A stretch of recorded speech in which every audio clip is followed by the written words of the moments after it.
Okay, ladies and gents, you've got a third assignment where we're going to start looking to see how you can make use of these procedures or the idea of a procedure.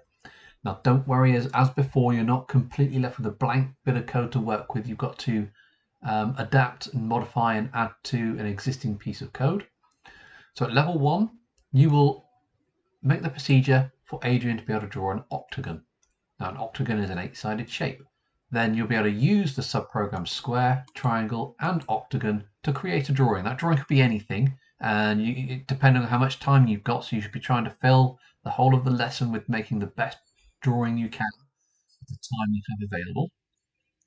Level 2, you will create your own subprogram underneath octagon to create a pentagon. So there's no code to help you with that. And there's an extension, experiment with all the different combinations of right, left, forward, and so on to create a drawing. So let me show you some of the code.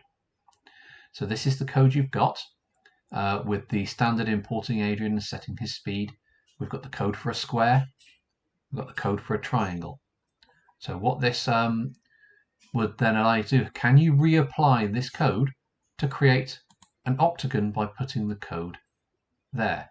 So what do you need to reuse, modify from this code here to make the octagon? And then you've got 2 spaces, places to work with your code. Between lines 27 and line 30 is where you would create the pentagon code. And then underneath the comment for complete your drawing code below this line is where you write your code to do the drawing. So maybe writing square, open close brackets, triangle, open close brackets,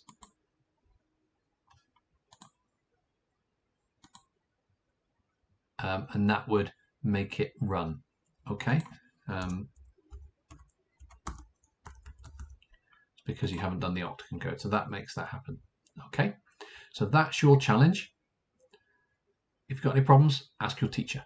Good luck.